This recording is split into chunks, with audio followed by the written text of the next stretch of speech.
So what do you think happens when a good employee out there is representing core behavioral values of your practice, but they're not being recognized by their current workplace? That person wants to come work for you.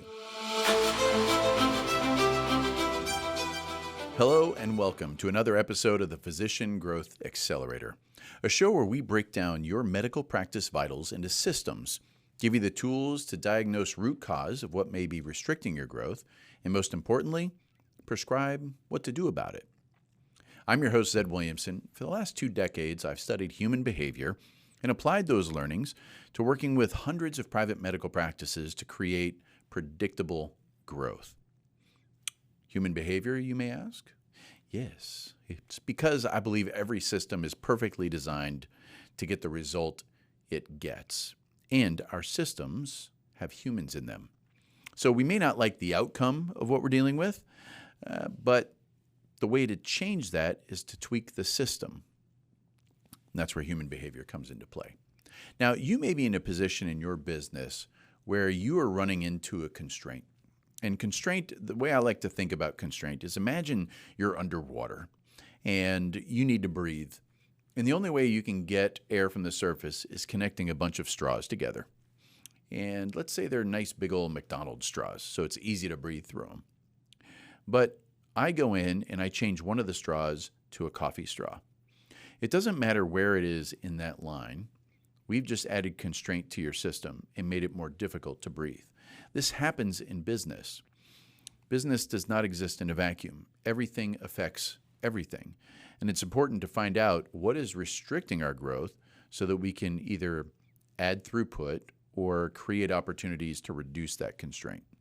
So you may be at a place where you've noticed constraint in your practice and you feel like the solution is you need new team members. How do you feel about hiring new talent for your office?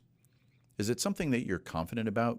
Something that you know pretty straightforward that when you take those steps, you're going to find the person, the people, the team members that fit your culture and add to it? Or does it feel more like a crapshoot? If it feels more like a crapshoot, then this episode is for you. What we're going to do is we're going to walk through some very specific tactics related to hiring top talent for your practice. Whether these people are going to be answering phones, rooming patients, MAs, physicians, any level in the organization, these tools can be used to increase the success of hiring people that are going to bring more value to your practice. So first, let's start with understanding the need. Sometimes we're in a position where we are grinding. We're getting up early, we're working all day long, getting home late, and we just feel overwhelmed. And we make a hire out of desperation. This is a mistake I've made before, where I just had this thought like, we just need more people. So get someone. If they've got a heartbeat, they can breathe, let's bring it in, we'll figure it out. Not the best thing. So, and I know from experience. So what to do if you're feeling that is pause for a moment. Think specifically about the role that you're bringing that person into. Identify the specific things that person owns. Meaning, what are they accountable for? What must be achieved by their existence so that you can look at their role and that person and go, you did a good job. Once you understand that, now I'm more comfortable with the idea of you bringing in someone new into the practice. You've got to have that structure. So let me caution you, though. This just doesn't mean job description. Job descriptions can get a little sketchy because you start writing this list. And it's like, oh, yeah, and do this and do this and do this. And rarely does it actually call out, here's what you are accountable for. That's the key. So pay attention, think about that role, imagine them in the practice, and think to yourself, what must they be accountable for? And once you've done that, I'm going to walk you through a process to develop the messaging to bring the right people in. Here's the challenge. As we post a job, whatever tool you want to use, Indeed, any of them out there, you're typically talking to people who are out of work and they're looking for a role, and you're usually using things like job description. and someone goes, oh, yeah, I can do all that stuff, and let me apply for this job. Some of the outcomes you witness from that are people no-showing to their interview, or maybe they show up for a phone interview but not in person. It can be really frustrating, and you can start to think, what's going on here? Is it just like, how am I going to get good people? Trust me, they're out there, and there's a way to get them. So first of all, there's a mistake, and I made this mistake too. The mistake you're making is just putting the thing out to the world and just hoping that we'll be lucky that we get the right person. What we need to do is we need to take the culture of the organization, condense it into some specific terms, and push that out first so that someone can determine, man, I feel like that is a place for me, before they even look at what they'd be accountable for, what the job description is. So how the heck do we do this? Here we go. If you're in a position where you can write some things down, it will probably be helpful. But what I want you to do is, in your mind, I want you to think of one of your best employees, one of the people that, if you could replicate that person, you would do so. You'd make 100 of them, and it would benefit your practice. When you have that person in your mind, start to think about their behavior, specifically their core behaviors as it relates to who they are as a person. Things might be coming up like they're reliable, they're a problem solver, they get things done, they care. This is the type of list that you want to start writing. Whatever is real for your real person. Do not write aspirational things. Another mistake I made. You're going to hear I made a lot of mistakes. That's where this is coming from. What you want it to be is real, right? Not made up. So it's a human you wish you could replicate, and here are the behavioral values of of that person that make it so that that's why you would replicate them. And write that list down. And now think about the opposite. Think about someone that maybe is part of the organization or was, and they're not a good fit. It really frustrated you. And start writing down some of the negative things that frustrated you. That could be like drama, always late, whatever it is, whatever comes to mind. Sometimes, unfortunately, that list is a little bit easier to write than the first list, but just get those things down. Once you have that, what you're going to be looking at is you're going to be looking at the core behavioral values that matter to you and the existence of your practice. So what you want to do is now condense these things into a list of about 4 or 5 and define them. You want to define them from what you must witness to know someone is representing it.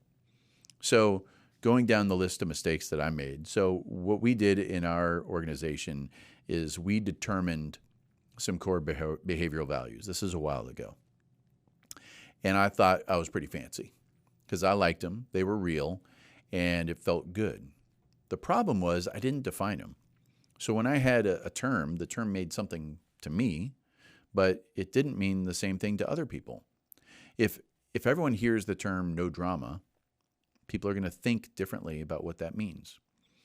So the correction is you define it. So I'll give you an example of one of ours. So one of our behavioral values is excited to learn. And here is the definition of that. In quotes, it says, "We've always done it that way." Those are dangerous words. Everyone is excited to learn here, excited to uncover optimization and improvements, either in our processes or in ourselves. This looks like reading or listening to books, focusing on training, being open to new ideas from others, and being open to inviting pushback from others. So that's how we define excited to learn. So if we didn't define it that way, imagine someone goes, oh yeah, I'm excited to learn, and they may not have connected to that definition. Why does that matter? Because when you speak from the standpoint of what must be witnessed, now someone can absolutely look at themselves and say, I belong here. This is a place for me. So how do we use this in hiring? So, think about your job posting, whoever does that. This is a task for that person. Normally it's here's the title, here's the job description, and apply. We don't want to do that. What we want to do is we want to put the job out there, and we start with the core behavioral values. A simple statement like, our culture matters. And these 5 core behavioral values represent the type of person who's going to be a great fit at this medical practice. Read through the items and the definitions. If any of these rub you the wrong way, we're probably not a good fit, and that's okay. And then you put the statement and you put the definition. So now just imagine what's happening out there. Someone sees a job opportunity, they're reading through these core behavioral values, and let's say you've put one as reliable and you define it about being on time and showing up to work and all this, and that rubs that person the wrong way. Do you care now that they don't apply? Of course not. You're actually pretty excited about it, right? And the same thing, there's someone else out there who reads that value and they say to themselves, this is super powerful, by the way, they say to themselves, this is who I am, and my current employer does not recognize it. So what do you think happens when a good employee out there is representing core behavioral values of your practice, but they're not being recognized by their current workplace? That person wants to come work for you. And that is a great way to generate interest in whatever roles you have. Right after those values, if you then say specifically, here's what you're going to be accountable for, again, another layer deeper. And then finally, the job description. It's much different than what you're used to, but it is powerful in getting the right people coming in for an interview. So now what? Does that just mean hire everybody that interviews? Of course not. We have to make sure that we're aligned truthfully. Now, I'm a fan of using tools like Predictive Index or Colby, which is a personality profiling tool. And what it is it helps you avoid your own confirmation bias. Because what happens is if you like someone, you like how the call went, you like them in person, maybe they're like you, but you're hiring from a role that maybe you wouldn't be good at. What these tools do is help you understand the perspective of what they're going to be accountable for. You don't need to use them, but I like it. We use specifically Predictive Index, and it helps us find out what someone's nature is so that we make sure we're not bringing someone into a role that's completely against their nature. There's not a lot of value in doing that. So you bring them in for an interview. Here's another thing that happens. We go through some typical questions. How do you solve problems? Tell me a time where you overcame this. And it's all the typical stuff, and it's kind of an easy thing to game. And anyone who's coming in for an interview, guess what they want? They want to be offered the job, whether it's truly a real fit for them or not. So their goal is to get the offer. What your goal needs to be is to make sure they are a good fit. So I'm going to give you a couple specific interview questions to ask and explain why these work. So after you get a good sense that they might be a good fit, what you want to do is you want to ask the person, I want you to think back to a time at a previous job. It can be any job at all. But I want you to think back to a day that was just miserable. It's like it ran on forever. You couldn't wait for it to end. You got home and you had no energy at all. You could barely pick up the remote control. Can you think of a day like that? They'll nod their head. You say, what happened on a day like that? And just let them talk. And they're going to describe a day that sucks their energy. Sometimes they describe things that you would agree with, and it helps you understand, ooh, this person would be a good fit. Sometimes they describe things that are specifically going to be part of their role, and you realize, whoa, this is not a good fit. Why does this work so well?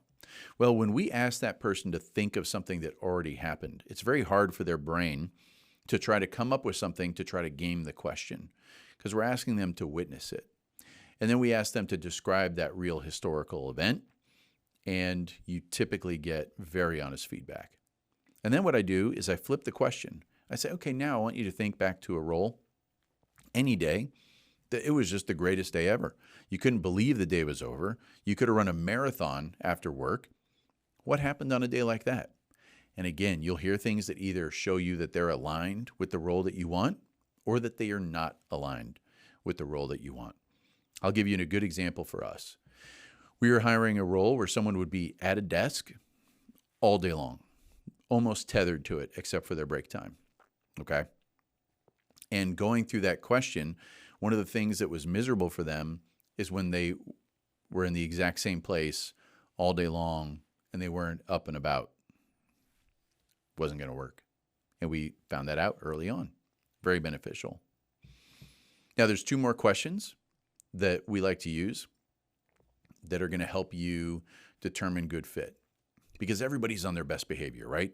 You want them to love the idea of working there. They want you to love the idea of them working there. So what we have to do is we have to now, instead of going into the past, we have to pretend that we are in the future. And we need to look back at this day as a good idea or a bad idea. Here's what that sounds like. So the persons that you're interviewing, you say, I want you to think to a year from now. I want you to think, looking back at today's decision, as a really bad decision, like you were just miserable working here. What must happen between now and then for you to feel that way? And they're going to tell you all the things that they actually expect.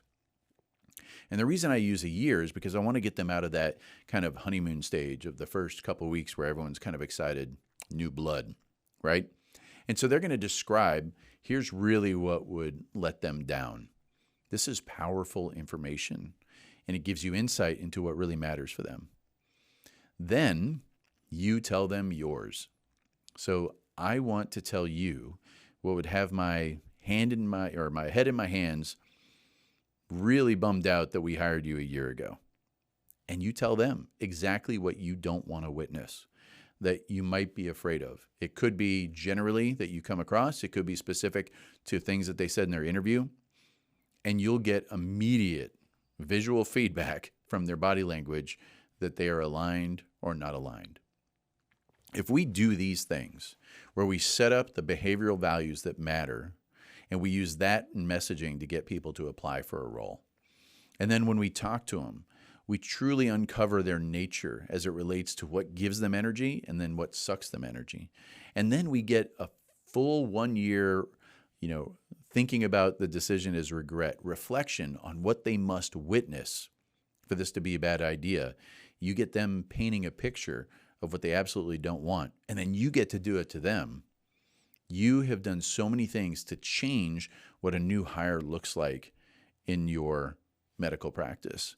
So I'm hoping this makes sense. This process has come out of a lot of mistakes on my part in the past, and so I'm hoping that you can implement and benefit from it. If you ever have any questions on any of the stuff we talk about on the Physician Growth Accelerator, go to physiciangrowthaccelerator.com and shoot us a message. If you're at a point where you want to check your practice vitals, you can go to the same website and click Check My Vitals. If you got any value out of today's episode, please subscribe to the podcast. Make sure you don't miss any upcoming. Leave us a review. We love the stars, and share it with everyone you know.